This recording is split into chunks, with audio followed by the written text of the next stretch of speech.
नमोस्तु मनश्री, नमोस्तु मनश्री, नमोस्तु मनश्री।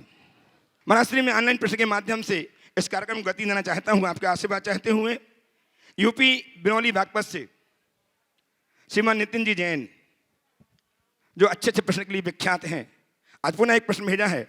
आपके चरणों में बारंबार नमोस्तु करते हुए जानना चाहते हैं कि गुरुदेव, किसी ने क्या खूब कहा है कि जिंदगी जब समुद्र में गिरती है तब वक्त तैरना सिखाता है। तो महाराष्ट्री, मेरी शंका यह है कि जिंदगी समुद्र में गिरे इससे पहले ही हमें वक्त तैरना सिखा दे, इसके लिए हमें क्या करना चाहिए कि जिंदगी में हमेशा हम आनंद में ही डूबे रहें? गुरुदेव समाधान दीजिए। बहुत अच्छा सवाल है। जिंदगी जब समुद्र में गिरती है तो वक्त हमें तैरना सिखाता है। सवाल पूछा है, समुद्र में जिंदगी गिरे इससे पहले हम तैरना कैसे सीखें? तो मैं कहता हूँ, कभी न कभी हर किसी को समुद्र में गिरना पड़ सकता है, और समुद्र में गिरने के बाद तैरना सीखना कठिन है। इसलिए इससे पहले कि हम समुद्र में गिरे, ताल तलैयों में तैरने का अभ्यास शुरू कर देना चाहिए। हमारे शास्त्र कहते हैं, अपने जीवन में स्थिर रखना चाहते हो तो दुखों को सहने का अभ्यास करो। आचार्य कुंद कहते हैं, अदुख भाविदानम दुहे जादे विनश्यति तम्हा जहा वलम जोई भाव दुखस्य भावना। सुखपूर्वक पाया गया ज्ञान दुख आने पर विलीन हो जाता है। इसलिए हे योगी, जब तक तुम में बल है दुखों की भावना भाव। एक बात बहुत ध्यान रखने की है, समुद्र में लोग तैरते हैं पर दुनिया में आज तक ऐसा एक भी शख्स नहीं है जिसने समुद्र में तैराकी सीखा है। तैराकी तो केवल ताल तलैयों में सीखी जाती है। तो ताल तलैयों में सीखो। जब तुम खूब विपदाओं से घिर जाओगे फिर अपने आप को संभालना बहुत मुश्किल है। इसलिए जब तुम्हारे सामने अनुकूलताएं हैं, अपनी सुविधाओं का त्याग कर करके कष्टों को सहने के अभ्यासी बनो, ताकि जीवन पथ में आए हुए बड़े बड़े कष्टों को भी सह सको। गुरुदेव, बुढ़ाना मुजफ्फरनगर उत्तर प्रदेश से प्रेरित जैन आपको कोट से नमन अर्पित करते हुए जानना चाहते हैं कि गुरुदेव, जो दर्द शरीर को होता है, जो दर्द शरीर को होता है, वो आत्मा को भी होता है क्या? जो दर्द शरीर को होता है वो आत्मा को भी होता है क्या? देखो, अगर महसूस करो तो होता है, और महसूस नहीं करो तो नहीं होता। तत्तः अगर देखें तो दर्द शरीर में है, पर व्यवहारतः अगर देखें तो अनुभव आत्मा को। शरीर का दर्द जब तक आत्मा को अनुभव में आ रहा है तब तक संसार है, और जिस दिन शरीर का दर्द आत्मा को अनुभव में आने की जगह केवल जानने में आने लगे तो समझना मुक्ति है। बात को दोहरा रहा हूँ, शरीर का दर्द यदि आत्मा को अनुभव में आए तो समझना बंद है संसार, और शरीर का दर्द यदि आत्मा को जानने में आए तो समझना मुक्ति है, निर्जरा है। बस हम दर्द को जाने, महसूस न करें, यही हमारी साधना है। गुरुदेव, अंतिम आनंद प्रश्न करूँ उसके पूर्व मैं आमंत्रित कर रहा हूँ डॉक्टर आशीष जी जैनाचार्य साहिबगंज अपने परिवार के साथ आ जाएं प्रश्न प्रस्तुत करने के लिए। ये भावना लोगों के पास आ जाएं। और अंतिम आनंद प्रश्न महाश्री संगीता गौहाड़े, गुवाहाटी ट्रस्टी, अकोला महाराष्ट्र से आपके चरणों में बारंबार नमोस्तु अर्पित करते जानना चाहती हैं कि गुरुदेव, हम सूतक में भावना योग करते हैं तो हमें ओम का उच्चार करना चाहिए क्या? और सूतक लग जाने पर जब हम शुद्ध होते हैं तो हमें गंधोदक कौन से दिन लेना चाहिए? देखिए, सूतक पातक में ओंकार या नमोकार आदि के उच्चारण करने में दोष नहीं है, आप कर सकते हैं, केवल उपकरण का स्पर्श न करें। हाँ, अशुद्धि के दिनों में ओंकार का उच्चारण न करें। गंधोदक आप पहले दिन से ले सकते हैं, पर दूसरों से लें, खुद न लें। ओ आइए डॉक्टर आशीष जी जैनाचार्य साहेबगढ़ से, और तैयार रहें श्रीमान सुरेश जी मरोरा इंदौर। महाराज श्री नमोस्तु। पूज्य श्री आपके आशीर्वाद से आज मैंने प्राकृत भाषा में अनेक कार्य किए हैं। उसकी फलश्रुति है, जब राज्यपाल उपाधि मिली थी राज्यपाल जी के द्वारा प्राकृत में, तो आपने आशीर्वाद दिया था सांगानेर संगी जी मंदिर में कि शीघ्र ही राष्ट्रपति पुरस्कार मिलेगा, वो भी हुआ। और आगे अब मैं व्रतों में आगे बढ़ सकूँ ऐसा आशीर्वाद मिले। पूज्य श्री मेरा प्रश्न है, हम स्वाध्याय के पूर्व जब मंगलाचरण करते हैं, मंगलाचरण में गणधर देवा प्रति गणधर देवा ऐसा उसमें उल्लेख है, तो प्रति गणधर देव कौन है और क्या ये उसी भाव से मोक्ष जाते हैं? देखिए, गणधर और प्रति गणधर शब्द का उल्लेख किसी प्राचीन ग्रंथ में देखने को नहीं मिलता। जहाँ तक मुझे स्मृति है, तिलोपनिषद में प्रत्येक तीर्थंकरों के गणधरों का उल्लेख है। उनके कितने कितने गणधर हुए इनका सविस्तार उल्लेख है वो, लेकिन कितने कितने गणधर हुए इसका सविस्तार उल्लेख है, लेकिन प्रति गणधर शब्द मेरे स्मरण के अनुसार कहीं नहीं है, बल्कि इस मंगलाचरण के अलावा अन्यत्र प्रति गणधर शब्द देखने में शायद नहीं आता। अगर किसी को आया हो तो मुझ तक जरूर पहुँचाए, मेरे ज्ञान वृद्धि में निमित्त बनेगा। फिर भी अगर प्रति गणधर देवाः शब्द का उपयोग होता है तो गलत नहीं है। जैसे इंद्र और प्रतीन्द्र होते हैं, वैसे ही गणधर और प्रति गणधर कहते हैं। प्रत्येक तीर्थंकर के एक मुख्य गणधर है, इसका उल्लेख है। तो जो मुख्य है तो अपने आप पारिशेष से प्रकट होता, बाकी गौण है। अब गौण के लिए हम शब्द लगाएं तो क्या लगाएं? शायद इसलिए लगा दिया गया। तो प्रति गणधर देवाः बोलने में कोई दोष नहीं है, लेकिन प्रति गणधर देवा शब्द कहीं आया नहीं है। कई बार ये भी सवाल आता है कि बाकी गणधरों का क्या रोल होता है। भगवान के समूह शरण में शेष गणधरों का क्या रोल रहता है? मुख ही सब करते हैं। एक प्रसंग में कहीं देखने में आया, स्मरण नहीं आ रहा है, लेकिन पुराणों में है कि भगवान महावीर के समूह शरण में गौतम स्वामी की उपस्थिति में भी दूसरे गणधर ने, शायद प्रभास गणधर ने और किसी ने एक सवाल किया है और वहाँ संवाद हुआ है। इसका तात्पर्य यही होता है कि मुख्य गणधर के रहते हुए भी प्रसंगानुसार अन्य गणधर भी मुखरित हो सकते। बहुत बहुत आशीर्वाद, बहुत बढ़िया। उपस्थित हों श्रीमान पंडित सुरेश जी जैन मरोरा इंदौर से। तैयार रहें व्रती नगरी पिंडई से सुश्री तासु जैन अपनी मम्मी एवं परिजनों के साथ, पिंडई कैलाश चंद जी की सुपुत्री। नमोस्तु महाराज श्री, मेरा और मेरे मारवाड़ा परिवार की ओर से आप दो मुनिराजों के चरणों में सादर नमोस्तु। महाराज जी, एक मेरा शंका है, पंचकल्याणक महोत्सव में भगवान के माता पिता का कितना महत्व है? जो श्रावकों को, प्रति श्रावकों को पंचकल्याणक महोत्सव में भगवान के माता पिता बनाते हैं, तो उनका महत्व कृपया हमको समझाइए। नमोस्तु। देखिए, प्रतिष्ठा ग्रंथों में हम देखें तो मुख्य 3 ही पात्र हैं। बहुत ध्यान से सुनना। प्रतिष्ठा ग्रंथों के अनुसार प्रतिष्ठा के मुख्य 3 ही पात्र हैं, कारापक, सौधर्मेंद्र और माता पिता। क्यों जी, ठीक बोल रहा हूँ ना? हाँ, यही 3 हैं, बाकी सब डेकोरम है ना।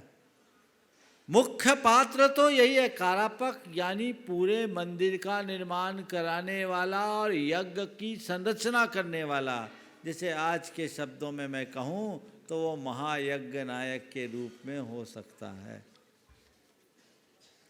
दूसरा सौधर्मिंद्र, सौधर्मिंद्र के बिना तो प्रतिष्ठा होती ही नहीं है।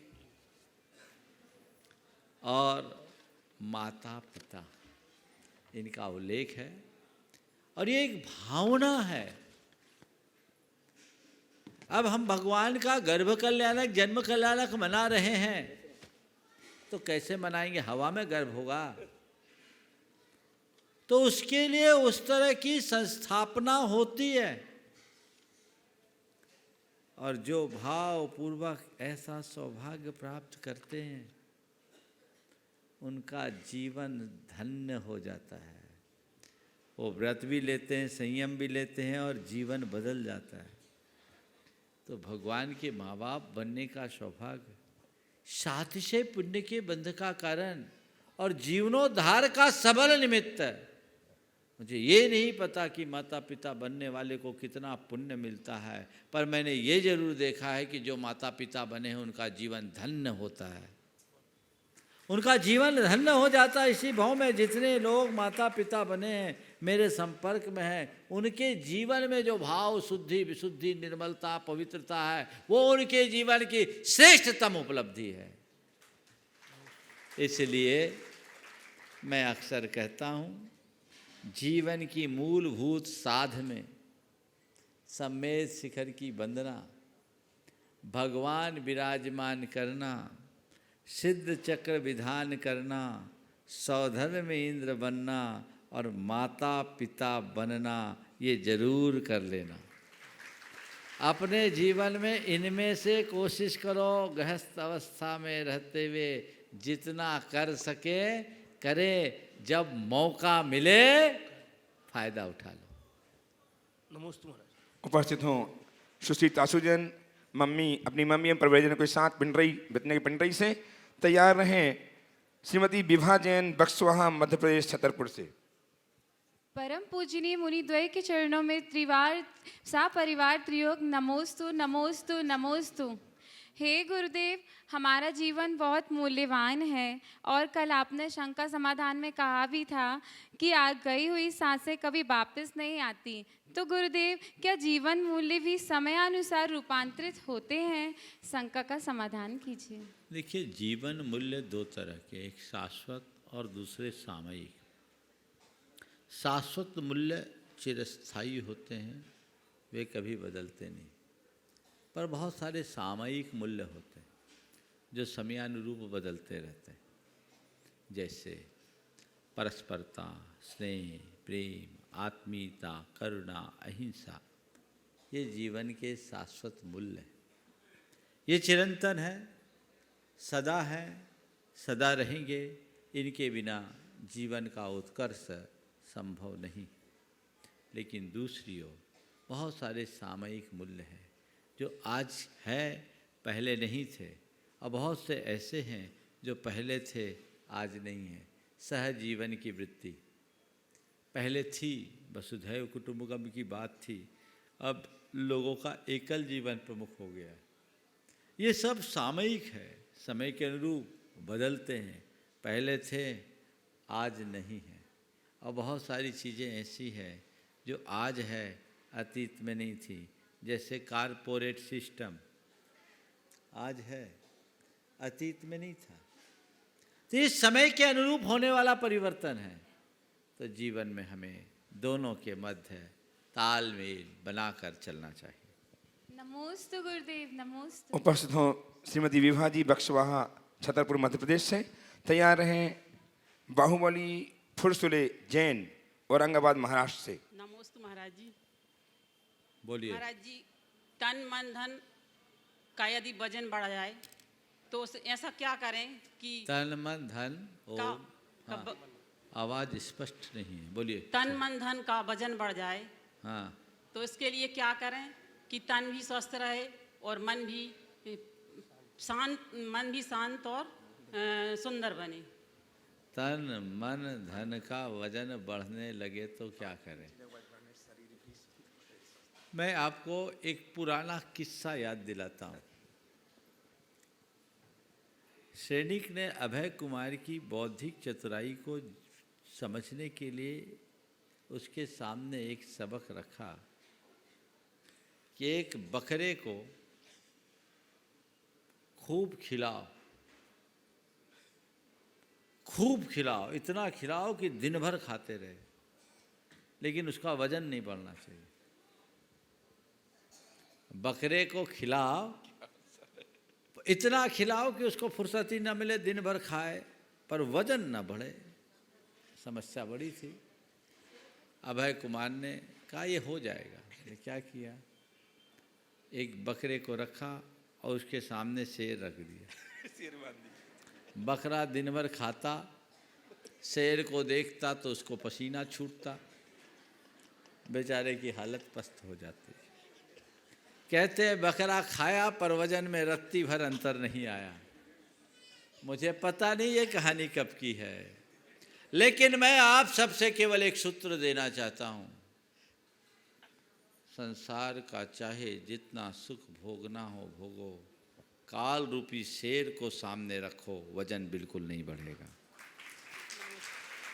काल रूपी शेर को सामने रख कर चलोगे, रत्ती भर वजन नहीं बढ़ेगा, और उसे भूल जाओगे तो इतना मोटा जाओगे कि उठ बैठ भी नहीं पाओगे। चलिए। उपस्थित हो श्रीमान बाहुबली जी फुरसुले औरंगाबाद महाराष्ट्र से। तैयार हैं श्रीमती ममता रानी जैन शास्त्री परिवार कटनी से। बोलिए। गुरुदेव के चरणों में त्रिवार सविनय नमस्तु। गुरुदेव 12 भावनाओं में अशरण भावना में कहा है कि शरण जाने से मनुष्य पराधीन हो जाता है, पराश्रित हो जाता है, लेकिन हमारे मंत्र जप जाप भजन पूजन में इसको तो प्राधान्य दिया है। तो ये दोनों में जो भिन्नता है, जो भी इसमें विषयांतर हो रहा है, जो भी फर्क है, तो इसके ऊपर प्रकाश डालने की अनुकंपा करें। देखिए, बात थोड़ी सी समझने की है। अशरण भावना में जो बातें कही गई है वो बिल्कुल सही है, पर किस अपेक्षा से कही है इसे समझना जरूरी। अशरण भावना में ये कहा गया है कि पर में शरण खोजना पराधीनता को आमंत्रित करना है, ये सत्य है। लेकिन फिर भी हम परमेष्टि आदि का आश्रय लेते हैं, शरण लेते हैं, नमोकार जपते हैं, ये बात भी सही है। इसके पीछे के भाव क्या है समझिए। निश्चय में कोई शरण नहीं है, आत्मा ही आत्मा के लिए शरण है। और व्यवहार में पंच परमेष्टि शरण है, देव गुरु धर्म शरण है। तो क्या देव गुरु धर्म या पंच परमेष्टि मेरे जीवन मरण को बदल देंगे? नहीं, मरने से तो भगवान भी नहीं बचा सकेंगे। तो फिर हम उनको क्यों पूजें? तो कहते हैं देव शास्त्र गुरु की शरण इसलिए ना करो कि वे तुम्हें अमर बना देंगे, उनकी शरण केवल इसलिए स्वीकारो कि उनकी शरण में जाने के बाद मरने का डर नहीं बचेगा। मरने का डर नहीं बचेगा, वो मृत्यु से नहीं बचा सकते, मृत्यु के आतंक से जरूर बचा सकते हैं। तो जो हमें हमारे भीतर के अमृतत्व का अनुभव कराए, बोध कराए, क्या हम उनके शरण नहीं लेंगे? आत्मा आत्मा की शरण है, इसका जो बोध कराए, क्या वो हमारे लिए शरण नहीं है? तो व्यवहार में परमेष्टि शरण है और निश्चय में आत्मा ही आत्मा की शरण। नमस्ते। उपस्थित हैं श्रीमती ममता रानी जी शास्त्री परिवार कटनी से। और तैयार हैं कटनी से ही अनिल जी जैन। बोलिए। मेरा दो मुनि राजों को मेरे और मेरे परिवार की तरफ से बारंबार बारंबार बारंबार नमोस्तु नमोस्तु। परिग्रह परिमाण व्रत को इच्छा परिमाण व्रत के नाम से कहा जाता है, जबकि इच्छा तो संयम असंयम दोनों प्रकार की होती है। तो इसमें किस प्रकार का परिभाव रखें? देखिए, परिज्ञा परिमाण व्रत को इच्छा परिमाण व्रत कहा। आपने कहा इच्छा दोनों प्रकार की होती है। परिमाण तो हमें करना चाहिए, इच्छा क्या है? धन धान आदि बाह्य पदार्थों की जो मन चाही वृत्ति है उसका। अपनी इच्छा आकांक्षाओं पर निरोध करना, वश में लाना, इसका मतलब अशुभ से अपने आप को बचाना, असद इच्छाओं को रोकना, वही परिग्रह है। मुझे पूजा करना है, पाठ करना है, धर्म ध्यान करना है, ये परिग्रह नहीं। जिनसे इन बाह्य पदार्थों के प्रति ललक, आसक्ति और मोह बढ़े, उसके परिमाण का नाम ही यहाँ इच्छा परिमाण। हाँ, अनिल जी कटनी से ही। और तैयार हैं बाल ब्रह्मचारी प्रतिष्ठाचार भैया जय निशांत जी टीकमगढ़। गुरुदेव द्वय के चरणों में मेरा व मेरे परिवार का कोटि कोटि नमोस्तु नमोस्तु नमोस्तु। गुरुदेव, आज फिर विजय दादा का फोन आया और उनने नमोस्तु बोला है और चाची के स्वास्थ्य लाभ हेतु आशीर्वाद मांगा है। बहुत आकुल व्याकुल हो रहे हैं वो आपके चरणों में आने को। आशीर्वाद बोलो। हाँ गुरुदेव, मेरी जिज्ञासा है, कहते हैं अगर चट्टान पर सिंह बैठ जाए तो वह चट्टान भी सिंहासन कहलाती है। सिंहासन पाने की मुझे कोई चाह नहीं है, परंतु हम ऐसा क्या करें कि हमारी सिंह वृत्ति जैसी प्रवृत्ति हो जाए? चट्टान पर सिंह बैठ जाए तो सिंहासन हो जाता है। हमारी सिंहासन की कोई चाह नहीं, पर ऐसा हम क्या करें कि हमारी सिंह वृत्ति जैसी प्रवृत्ति हो जाए। देखिए, सिंह वृत्ति जैसी प्रवृत्ति हो वो मैं नहीं चाहता। क्यों? सिंह की वृत्ति में दोनों चीज़ें हैं, उसमें शूरता भी है और क्रूरता भी है। तो मैं ऐसा आशीर्वाद किसी को नहीं दूंगा कि उस सिंह वृत्ति का हो जाए, यानी जितना सूर हो उतना क्रूर हो। मैं आपसे ये कहूँगा कि सिंह वृत्ति को अपनाना ही है तो सिंह की शूरता को अंगीकार करना, क्रूरता से अपने आप को बचा लेना। और जो जीवन में शूरता रखता है, क्रूरता से मुक्त होकर, क्रूरता से मुक्त होकर जो शूरता को अपनाता है और अपनी शूरता से औरों की क्रूरता का अंत करता है, उसके चरणों में वो जहाँ जाए सिंहासन होता है। वह जहाँ चला जाए वहाँ सिंहासन आ जाता है। इसलिए सूर बनो, क्रूर नहीं। उपस्थित हों प्रतिष्ठा लब्ध प्रतिष्ठाचार बाल ब्रह्मचारी भैया जय निशांत जी टीकमगढ़ से। और तैयार हैं ख्याति लब्ध प्रतिष्ठाचार श्रीमान विनोद जी सनत जी रजवास से, प्रवासी इंदौर। परम पूज्य मुनिद्वय के चरणों में पुष्प परिवार, नवागढ़ समिति एवं नवागढ़ गुरुकुलम का त्रिवार नमोस्तु। महाराष्ट्री, आज जहाँ भी खुदाई हो रही है वहाँ जैन मूर्तियाँ, जैन कलाकृतियाँ प्राप्त हो रही हैं, लेकिन हमारे पास आकलन करने वाले विद्वान नहीं हैं, और जो अजैन विद्वान हैं उनका जैन दर्शन में प्रवेश नहीं होता है।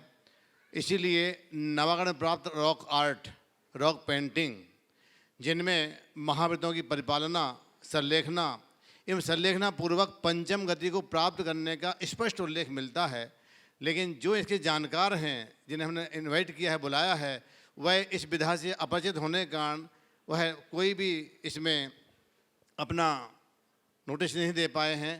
तो मैं चाहता हूँ कि आज वर्तमान में जो जैन धर्म की जो संस्कृति का उत्खनन हो रहा है उसका सही आकलन हो, इसके लिए हमें क्या करना चाहिए? देखिए, मैं सभी से एक सुझाव देता हूँ, खासकर उन लोगों को जो टेक्निकल एजुकेशन के क्षेत्र में नहीं हैं। वे कम से कम जैन दर्शन का अध्ययन करें, जैन दर्शन और प्राकृत विद्या का अध्ययन करें, साथ ही साथ पुरा विद्या, पुरातत्व का भी अध्ययन करें। आर्कियोलॉजी डिपार्टमेंट में आज जैनों की संख्या नगण्य जैसी है। इनके माध्यम से हमारी संस्कृति का हम आकलन करते हैं। इस दिशा में लोगों को उत्साहित होना चाहिए और उसके लिए वैसा प्रयास और पुरुषार्थ भी करना चाहिए। सभी को चाहिए, खासकर उन लोगों को जिनको कहीं सर्विस करने का लक्ष्य नहीं है, जिनको घर में ही रहना है। महिलाओं के लिए मैं कहूँगा, जो गृहिणी की भांति आज जी रही है। बहुतों के पास घरों में कोई काम नहीं है, व्यापार बहुत अच्छा है, घर में काम करने वाले लोग हैं। थोड़े फ्री हो तो पढ़ो ना, पढ़ करके धर्म के लिए, संस्कृति के लिए, समाज के लिए, राष्ट्र के लिए कुछ करो ना। अपना जीवन व्यर्थ मत करो, जीवन में बन सके जितना हो अच्छा करो। आइए श्रीमान विनोद जी रसवास से, प्रतिष्ठान विनोद जी, और तैयार हैं प्रभाकांत जी जैन दिल्ली से, प्रामाणिक समूह के सक्रिय सदस्य, गाजियाबाद दिल्ली। श्रीमान प्रभाकांत जी जैन। हे महाराज श्री, नमोस्तु नमोस्तु नमोस्तु। हे पूज्य श्री, हम श्रावक छोटे छोटे नियम, चाहे वो दैनिक पूजन हो, अभिषेक हो, अष्टमी चतुर्दशी के नियम हो, छोटे छोटे नियम पालते हैं, लेकिन वृत्ति नहीं है। फिर भी हमसे यदि कोई दोष लगता है तो उसको हम कैसे अतिक्रमण करें, क्या विधि है हम अवृत्ति श्रावकों के लिए? देखिए, व्रती हो या अव्रती, जो भी नियम हो, पहली बात तो उन नियमों का दृढ़तापूर्वक पालन करना चाहिए। और अगर हमारे नियमों में कोई दोष लग जाए तो उन नियमों की अपनी निंदा गढ़ापूर्वक आलोचना करना चाहिए, प्रायश्चित करना चाहिए। आप लोग एक बात, एक परंपरा हमारे यहाँ है, हम लोग कोई भी व्रत करते हैं तो व्रत के उपरांत उद्यापन करने की प्रक्रिया है। ये उद्यापन क्या है? कभी आपने इस पर विचार किया? व्रत करने के बाद व्रतों का उद्यापन, उद्यापन मतलब लोग यही सोच रखे हैं, मंदिर में ये दान दो, वो कर दो, ये पूजन कर लो, ये विधान कर लो, ये उद्यापन है। तो फिर हम मुनियों का तो व्रतों का उद्यापन कभी होगा ही नहीं, हमारे पास तो व्यवस्था ही नहीं। ये सब चीज़ें जोड़ी गई है। दान धर्म करिए, कोई बुराई नहीं, लेकिन ये उद्यापन का असली रूप नहीं। उद्यापन का मतलब है व्रत संपन्न करने के उपरांत भगवान के श्री चरणों में जाना, उनके चरणों में अर्घ अर्पित करना, श्रीफल चढ़ाना और कहना, हे भगवान, मैंने आपके आशीर्वाद से ये व्रत अंगीकार किया, उसका अपनी तई यथा विधि निर्दोष पालन करने की कोशिश की, फिर भी संभव है मेरे ज्ञात अज्ञात भावों से मेरे दोषों में किंचित दोष लगा हो। इस व्रताचरण में अतिक्रम, व्यतिक्रम, अतिचार, अनाचार जो कुछ भी मुझसे हुए हों, प्रभु मैं आज उसकी निंदा करता हूँ, आलोचना करता हूँ और आपके चरणों में निवेदन करता हूँ, मेरे उन सब दोषों को माफ़ करे, मेरे वे सारे दोष मिथ्या हो और मुझे ऐसी शक्ति मिले कि मैं पुनः और व्रतों को धारते धारते महाव्रतों की ओर अग्रसर हो सकूं। यही तो है उद्यापन। कुछ जगह कहते हैं भगवान के आगे हाथ जोड़ना, क्या कहते हैं, इस तरफ शब्द प्रयोग करते हैं। आज हमने व्रत किया तो वहाँ हाथ जोड़ना, ठीक है, खंडेलवाल समाज में चलन है हाथ जोड़ना। हाथ जोड़ने का मतलब क्या है?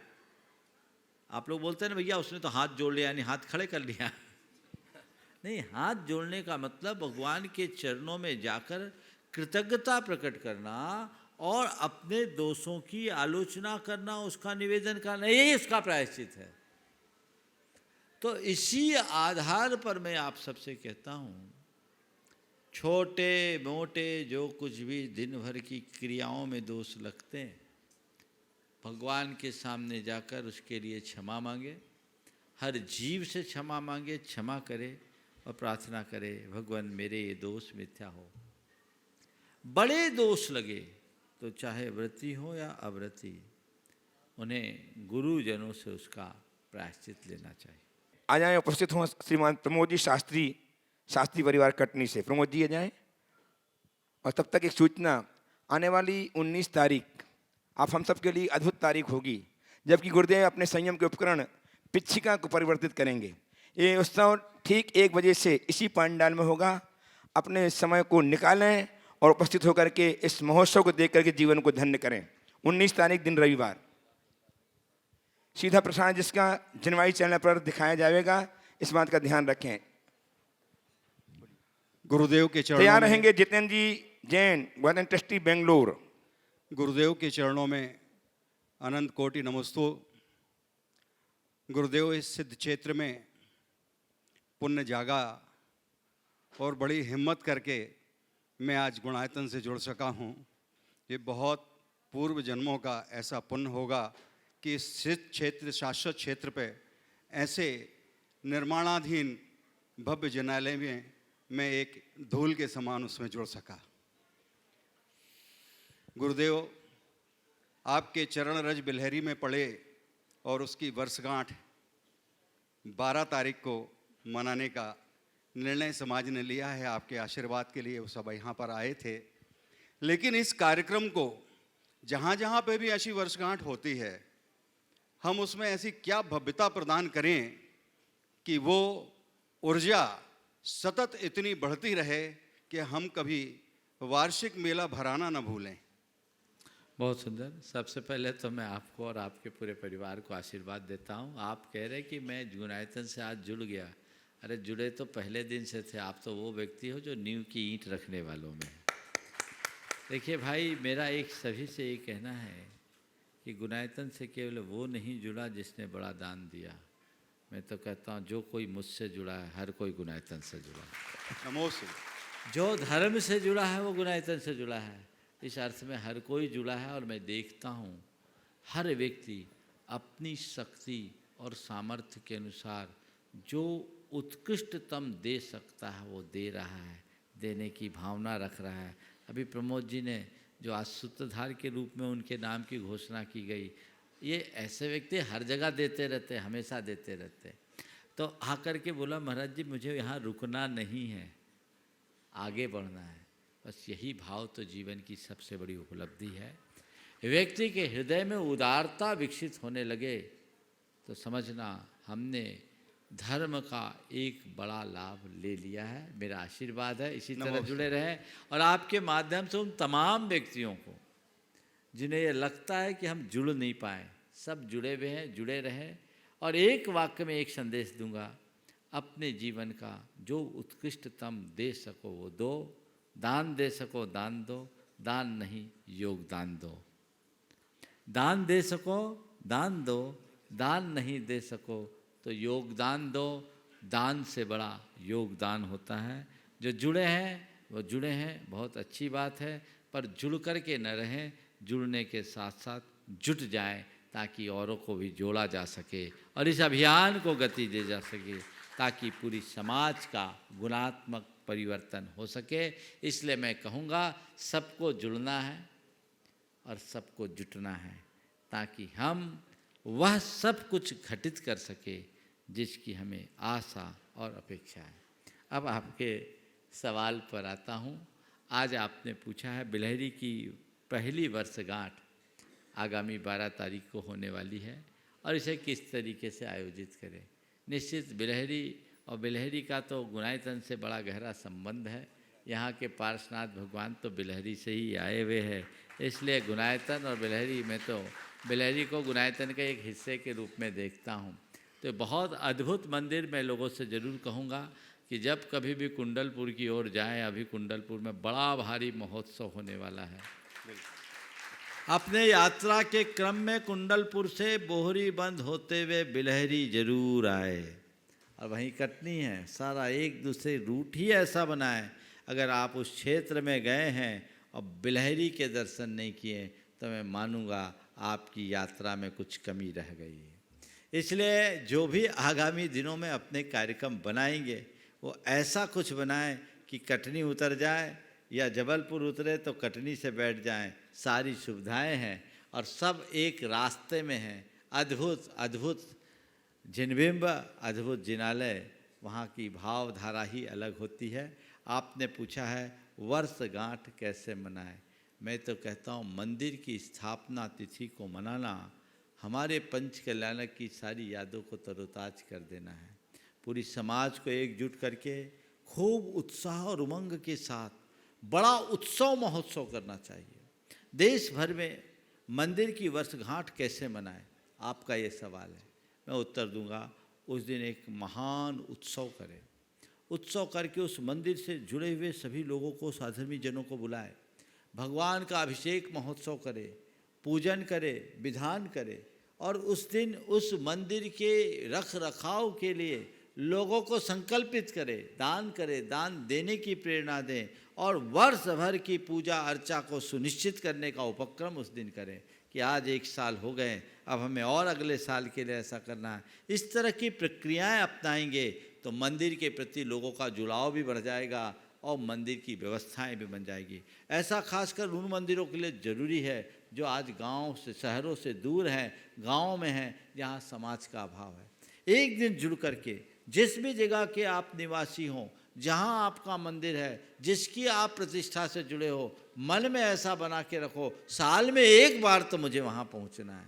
आज आप किसी बच्चे की वर्षगांठ मनाते हो तो कितना उत्साह रखते हो, त्रिलोकीनाथ के जिनालय की वर्षगांठ, प्रतिष्ठा की वर्षगांठ उससे अनंत गुने उत्साह के साथ पूरी करना चाहिए। नमोस्तु नमोस्तु। उपस्थित हो श्रीमान जितेंद्र जी जैन, ट्रस्टी गुणायतन और बेंगलोर। महाराज जी ने कहा कि उसमें जुलूस निकालो, मैंने उत्सव में सब कह दिया। शोभा यात्रा, विमान उत्सव, उत्सव में सब समाहित हो जाता है। चलिए। जितेंद्र जी ट्रस्टी गुणायतन बेंगलोर से उपस्थित हो और तत्पर रहें श्रीमान सीए अजीत जी किरण जी पाटनी दीमापुर से।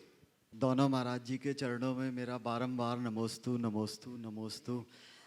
हे महाराज जी, ये शंका नहीं है पर ये मेरे हृदय का एक कष्ट है और वो ऐसा है कि पिछले 20-25 वर्षों से मैं प्रवचन सुन रहा हूँ।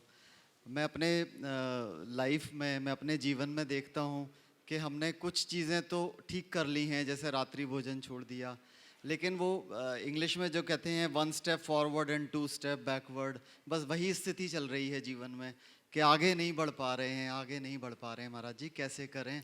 बहुत अच्छा सवाल है। कम से कम आपने धनीराम जी घुआरा तैयार रहेंगे, नकिटा जाए। आपने कम से कम इतना एहसास तो किया कि हम आगे नहीं बढ़ पा रहे हैं। कई लोग तो ये सोचते कि हमारी तो मंजिल ही यही है, और जिनको ये आभास हो कि मेरी मंजिल ही यही है तो वो कभी आगे नहीं बढ़ पाएंगे। लेकिन जिनके सामने उनकी मंजिल है वो कभी रुक नहीं पाते। हमें आगे बढ़ना है, हमें आगे बढ़ना है, हमें आगे बढ़ना है, ये निरंतर सोचते रहिए। अपने मंजिल को सामने उपस्थित रख करके चलते रहिए। जिनके सामने उसकी मंजिल होती है वो कभी बीच में नहीं अटकता। तो हमारी मंजिल क्या है ये हमें देखना चाहिए। रहा सवाल जीवन में आए हुए बदलाव का, बदलाव क्रमिक होता है। कुछ परिस्थितियाँ और कुछ संस्कार दोनों हमें मजबूर करते हैं, लेकिन इन दोनों के साथ यदि हमारा दृढ़ लक्ष्य और संकल्प हो तो सारी स्थितियाँ ठीक हो जाती हैं। तो लक्ष्य बनाइए, पुरुषार्थ जगाइए। मेरे जीवन का मकसद क्या है ये सुनिश्चित कीजिए, और जब मेरा व्यापक लक्ष्य सुनिश्चित होगा तो उसकी पूर्ति के लिए मेरा पुरुषार्थ भी प्रारंभ होगा, और जब मैं उस लक्ष्य के साथ पुरुषार्थ में जुटूंगा तभी अपने जीवन के परम तत्व को प्राप्त करने में समर्थ हो सकूंगा। उपस्थित हों धनीराम जी भोरा साहब घोरा से, छतरपुर घोरा से तैयार हैं। शुभम जी जैन दिल्ली से, शुभम जी जैन दिल्ली से तैयार हैं। दुई महाराजों के चरणों में त्रिवार नमोस्तु नमोस्तु नमोस्तु। तैयार हैं पूनम जैन प्रेमपुरी मुजफ्फरनगर। श्री पंडित रतनलाल जी बेंगरा द्वारा अपनी पुस्तक में, पुस्तक भाग क्रमांक 2 शंका समाधान, उसमें बताया गया कि सिद्धालय में अंधकार है। अब इस शंका में मैं आपसे यही निवारण चाहता हूँ कि सिद्धालय में प्रकाश है कि अंधकार। मुझे नहीं मालूम कि सिद्धालय में अंधकार है प्रकाश, पर मैं ये कहता हूँ जिनके घट में प्रकाश है उनका ही सिद्धालय में वास है। झमेले में मत करो। जिनके घट में प्रकाश है उनका ही सिद्धालय में वास है। चलिए। उपस्थित शुभम जी नई दिल्ली से, तैयार हैं पूनम जी जैन प्रेमपुरी मुजफ्फरनगर उत्तर प्रदेश से। गुरुदेव के चरणों में नमोस्तु। गुरुदेव, सम्यक ज्ञान और केवल ज्ञान में क्या अंतर है और क्या पंचम काल में दोनों संभव है? सम्यक ज्ञान यानी सच्चा ज्ञान, केवल ज्ञान यानी पूर्ण ज्ञान। समझ गए? सच्चा ज्ञान किसी को भी हो सकता है, सही ज्ञान जो वस्तु जैसी उसको उस रूप जानने रूप ज्ञान, पर पूर्ण ज्ञान केवल ज्ञान होगा।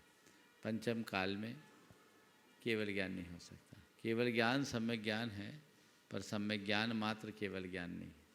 सम्यक ज्ञान जब पूरी तरह विकसित होता है तब केवल ज्ञान में परिवर्तित होता है। चारुलता जी शाहू जी औरंगाबाद महाराष्ट्र उपस्थित हो, सीता से आए।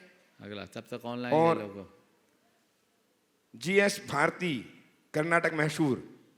नमोस्तु महाराज जी, नमोस्तु महाराज जी, नमोस्तु महाराज जी। जीएस भारती बोल रही हूँ। बोलो। भगवान को पंचकल्याण में दिया हुआ आहार हम प्रसाद के रूप में ले सकते हैं कि नहीं? क्या वह प्रसाद निर्माल्य होता है?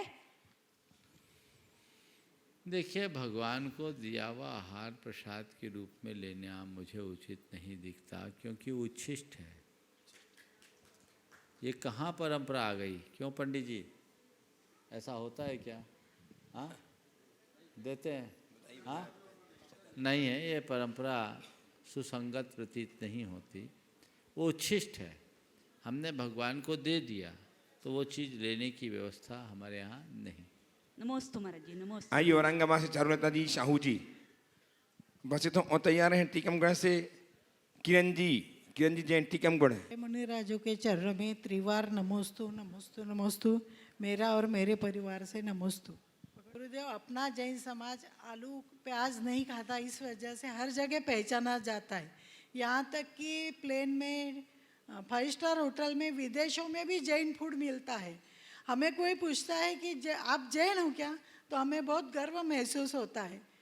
तो मुझे ऐसा लगता है इस वजह से कुछ लोग क्या है, होटल में जाके भी आलू प्याज वाला भोजन करते हैं, तो हमारे जैन धर्म की गरिमा कम होती है। इसे ऐसा क्या करें हम कि हमारे जैन धर्म की गरिमा बनाए रहें?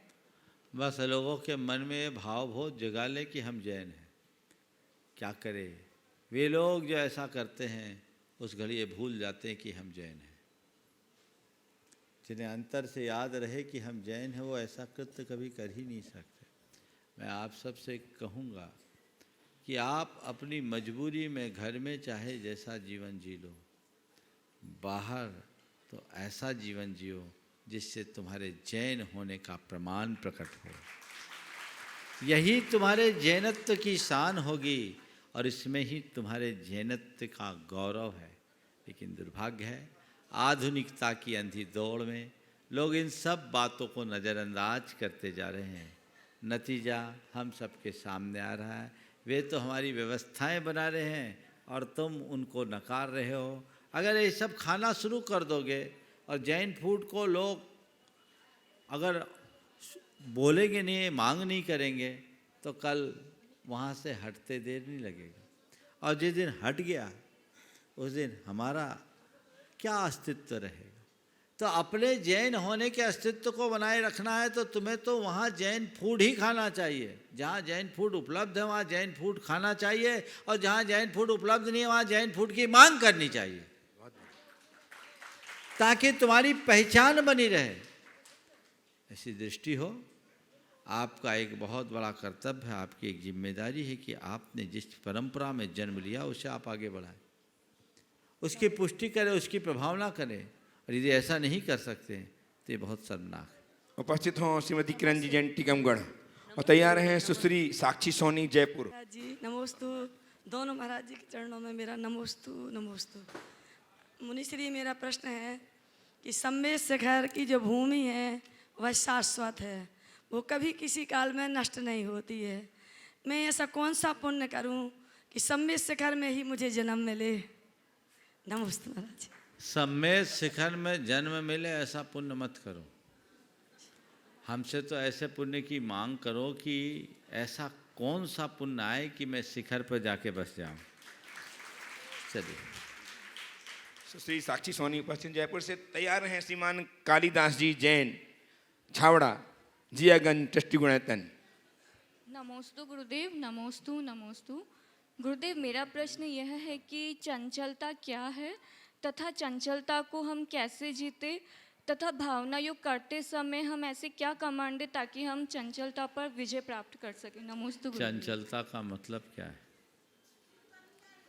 कोई एक स्थिर लक्ष्य नहीं रखना, कोई एक मकसद नहीं रखना, न ठौर होना न ठिकाना होना, ये सब चंचलता है। जब मनुष्य किसी लक्ष्य के साथ अनुबद्ध होता है और उसके साथ संकल्पित होता है, तब कहीं जाकर उसकी चंचलता मिटती है। जिनका मन ज़्यादा चंचल है उन्हें सदैव भावना योग में भाना चाहिए। मुझे स्थिर रहना है, मुझे स्थिर रहना है, मुझे स्थिर रहना है, मुझे लक्ष्य पाना है, मुझे लक्ष्य पाना है, मुझे लक्ष्य पाना है। इन वाक्यों को दोहराएंगे तो निश्चित हम अपनी चंचलता में बहुत हद तक नियंत्रण पाने में समर्थ होंगे। आइए श्रीमान कालिदास जी ट्रस्टी गुणायतन जियागंज से, और एक सूचना फिर से जो रहा सूचना आपको, संयम का परिवर्तन होना 19 तारीख को दिन रविवार दोपहर 1 बजे जो जिनवाई चैनल पर लाइव प्रसारित होगा, ध्यान रखें 19 दिसंबर। हमारा नमस्तु नमस्तु नमस्तु मुर्शिदाबाद जैन समाज से भी नमस्तु नमस्तु नमस्तु। हमारा प्रश्न ये है, नया मंदिर विराजमान करते समय मूल नायक प्रतिमा विराजमान करना और दूसरे प्रतिमा विराजमान करना, या द्रव्य को दान देना पंच कल्याण के समय, तीनों दानों के अंदर और भी कोई सामग्री दान देना, कौन अंतर क्या है? जो मौका मिल जाए सो दो। मैं मूल नायक की महिमा बना दूंगा तो तुम कहोगे हम तो मूल ही नायक करेंगे, तुम लोग हो बनिया, तो बाकी को कौन करेगा? मैं बाकी को करूंगा तो मूल नायक को लोग भूल जाएंगे। मैं किसी एक पर वेट डालूंगा तो तुम बाकी दूसरे को भुला दोगे, तो मैं नहीं चाहता। मैं तो चाहता हूँ सब करो, और न केवल मूल नायक बनाओ, न केवल भगवान विराजमान करो, न पूजा के लिए द्रव्य दान दो, न केवल पंचकल्याण के लिए द्रव्य दान दो, मुझसे तो ये आशीर्वाद लो कि पूरा मंदिर में बना लो। कसर क्यों छोड़ना है? जितना उत्कृष्टतम हो सके उतना करो। फिर भी आप पूछते हो तो बता देता हूँ, मूल नायक को बनाना सर्वश्रेष्ठ है, और सर्वश्रेष्ठ वही पाता है जो सर्वश्रेष्ठ लगाता है। तो कोशिश करो, पहली कोशिश कि हम सर्वश्रेष्ठ लगाए, नहीं मिले तो फिर सेकेंड, फिर थर्ड। आप लोगों के पास ऑप्शन होता है ना। पहले उत्कृष्ट पाने की कोशिश करो, फिर नहीं है तो दूसरे में, फिर तीसरे नंबर, चौथे में। आप लोग अभिषेक की बोली लेते हो ना, पहला कलश ले लूँ, चलो नहीं हो पाया, दूसरा ले लूँ, दूसरा नहीं ले पाए, तीसरा ले लूँ, तीसरा नहीं ले पाए, चौथा ले लूँ, लेकिन ले लूँ ना। हम तो पहले लेंगे तो कर्म और फूटेंगे। आज भाग्यहीनता के कारण पहला नहीं ले पाए तो दूसरा लोगे तो कल पहले नंबर में आने का सौभाग्य पाओगे, लेकिन पहला ही लूँ इस अकल में बैठे रहोगे तो जो है वो भी खो दोगे। इसलिए धर्म क्षेत्र में जो मिले और जितना शक हो उतना कर लो, बाकी की भावना भाव। इस प्रकार आज के सत्र को परम पूज गुरुदेव के चरणों में नमन अर्पित करते हुए यहीं पर विराम। बोलिए परम पूज आचार्य गुरुवर श्री विद्यासागर जी महाराज की जय जय जय। परम पूज महामना मुनिराज प्रमाण सागर जी महाराज की, परम पूज सागर जी महाराज की।